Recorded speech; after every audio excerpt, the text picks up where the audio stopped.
Our B-25s take off to bomb Jap territory.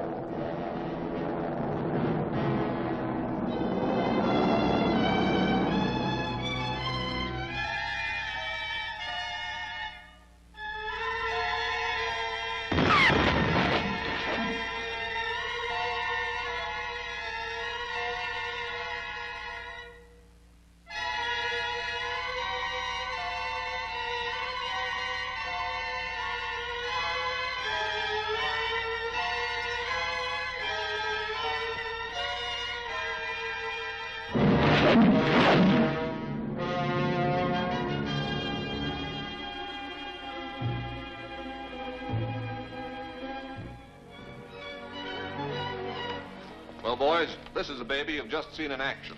The butterfly bomb. Doesn't look like much. Only weighs 4 pounds and contains about 7 ounces of TNT. But it's going to give the Japs a lot of trouble. And it'll be dangerous to our own men who don't know how to handle it. It's a good anti-personnel and anti-morale weapon because it can be dropped in large numbers and can be set to explode in one of 4 ways. It can be fused to go off in the air or on impact. It can be set to explode with a delay up to 30 minutes, or it can be set to go off only when it is disturbed. These are the drogues, which act as a parachute. The side pieces turn the cable spindle. When the spindle threads are visible, the fuse is armed. This bomb was a German invention, and they used it very effectively during the Blitz against England, as you'll see in these British pictures. Okay, Jim. The Nazis used the butterfly bomb to delay much-needed production.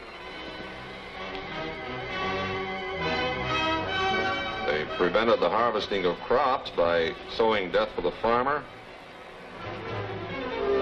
They held up troop movement.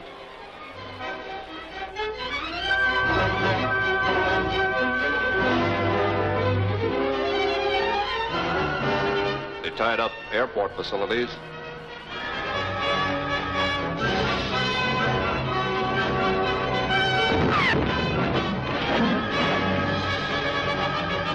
Held up ship repair.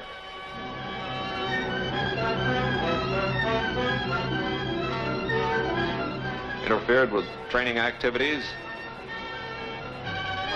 And generally used the butterfly bomb so well that, well, we borrowed it with slight improvements for our own use. Come on outside and I'll show you how to load them.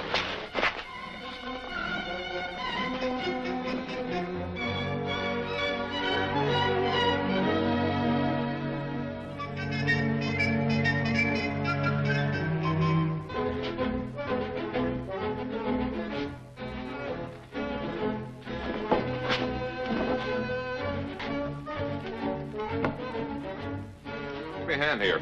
Okay, Chief. Grab that in. Around this way.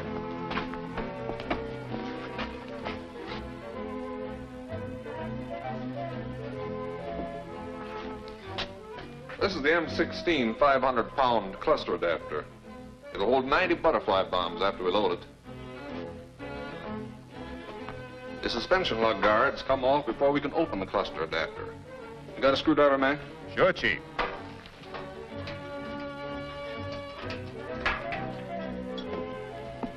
Then we have to cut this wire and push in the locking cup. Here, I'll show you what I mean.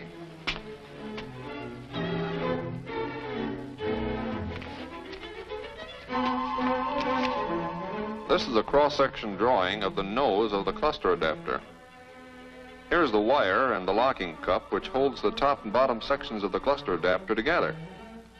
We cut the wire and the cup can be pushed back, as in this drawing.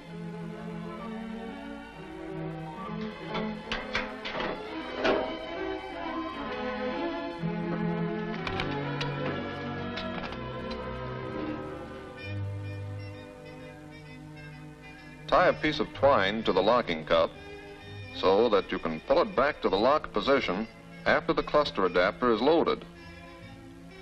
Thread the twine through the nose, like this.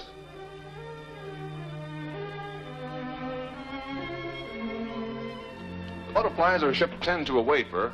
Get one, Mac, will you, in that box there? Now, hold it. Don't handle the wafer by the metal straps. You might slip off. Here. Either handle the wafer on the flat side or by the cable assemblies.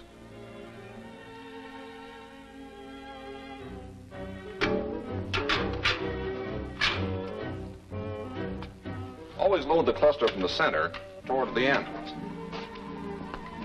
Okay, Mac.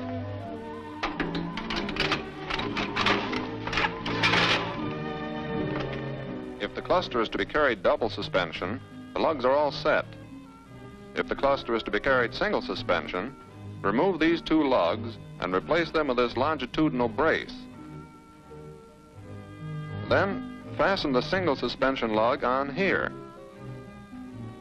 These two pieces are always packed inside the cluster adapter. That's okay, Mac. After all wafers are in place, they must be tied down with twine, like this.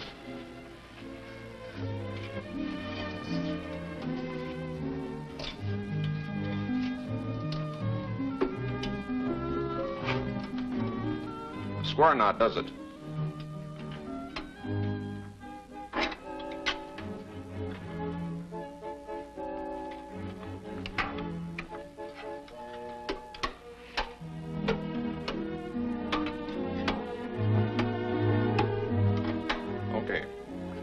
After each wafer has been tied in place, the metal strapping is removed.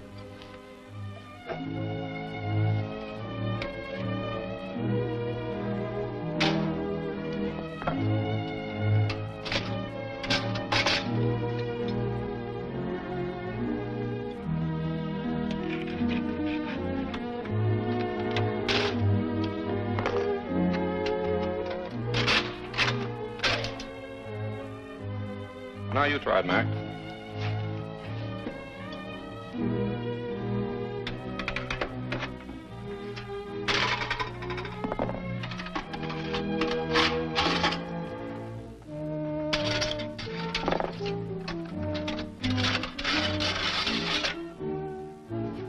Now ease them in place so that none of the rigid parts will prevent the top of the cluster adapter from closing. Before cutting any strings, be sure the top of the cluster adapter will close.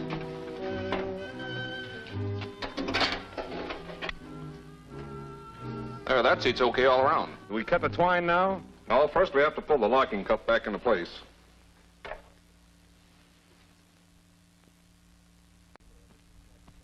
Never exert much force on this tool or it'll distort the cup.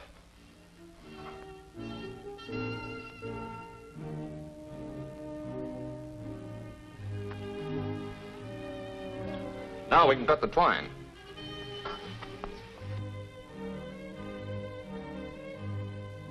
Just pull it out on your side, man.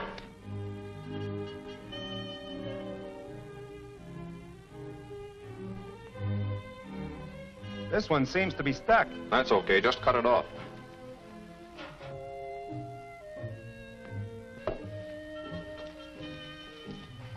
The M111A2 fuse is used in these clusters. It has delay markings from 5 to 92 seconds. When used in these clusters, it must always be set for 8 seconds or less. The fuse isn't installed until the cluster is locked in the bomb rack. A standard bomb fuse arming wire is used to keep the fuse safe until release. I get it. The cluster is dropped in the plane. When the fuse goes off, it blows back the locking cup. The cluster opens, and the butterfly bombs tumble out and settle to the ground. That's right. But what's this about always setting your cluster fuse for 8 seconds or less?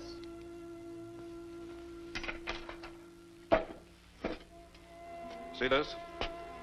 When the cluster drops for more than 8 seconds, as this one did, the airspeed is so great that the drogues and side pieces are bent back, the fuses don't arm, the bombs fall bunched up and are wasted. What's this one? We gonna load it too? No, don't open that. That's already loaded.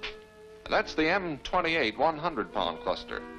It's always factory loaded with 24 butterfly bombs and should never be opened. All we have to do is install the fuse. It takes the same fuse as the 500-pound cluster. Do they drop both these bombs from the same altitude? Yes. Well, now, suppose that TBF is carrying a cluster of butterfly bombs, either 100 or 500-pounders.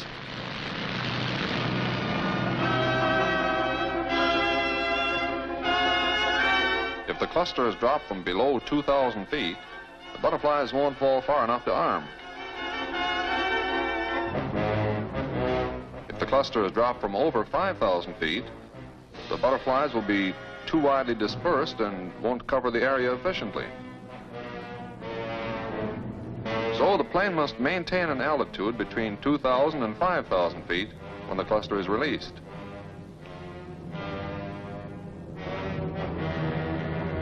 When the fuse goes off, unlocking the cluster, the butterfly bombs tumble out. Their drogues open, and the side pieces cause the drogue assembly to turn, unscrewing the spindle, which arms the fuse. Here's a large model with the actual fuse on the left. Now, this is an air or ground burst fuse, which has been set for air burst. Set for ground burst, the impact detent is allowed to stay up. Setting the fuse for air burst depresses the impact detent. When the fuse is armed, the spindle clears the release arm, which moves over past the depressed impact detent, freeing the striker.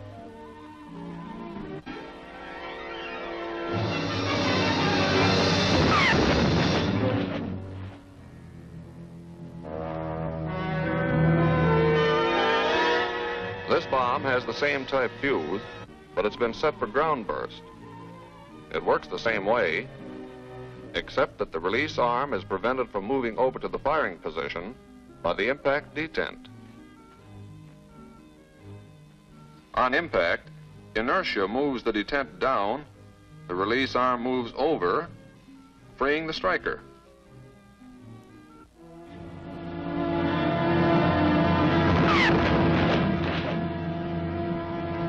Here's a butterfly which has landed but not gone off.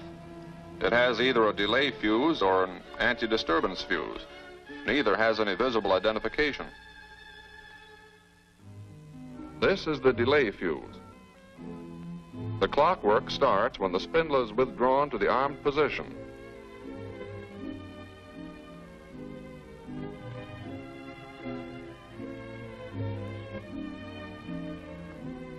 Each revolution of the timing gear takes 10 minutes. After a preset delay up to 30 minutes, the stud on the timing gear moves the setting plate to free the release arm. The release arm frees the spring-loaded striker, which drives into the detonator. The anti-disturbance fuse operates in 3 stages. When the spindle is withdrawn 1/4 of an inch, the timing gear turns until the stud on the bottom of the timing gear engages the impact spring. On impact, the spring frees the timing gear, allowing it to continue turning until the stud on top of the gear is stopped by the anti-disturbance block. The slightest jar will disengage the block from the timing gear, allowing the gear to continue its run until the striker is freed. You've seen how the 4 different fuses work.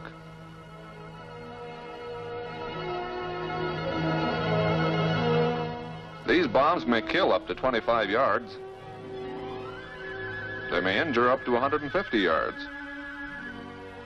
This is the usual oval-shaped pattern in which a cluster of these bombs will land. In this way, the entire area can be efficiently covered. And they'll be used against Jap airstrips, to delay and destroy their troops, to tie up their bivouac areas, to demoralize their captive labor, to slow down their production centers. Yes, the butterfly may be widely used, and you've seen how dangerous it is. Be doubly careful when entering captured enemy territory where it's been dropped. Watch for them in trees.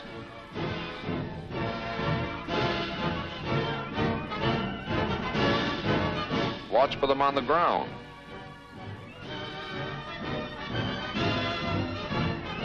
If you find one, don't touch it.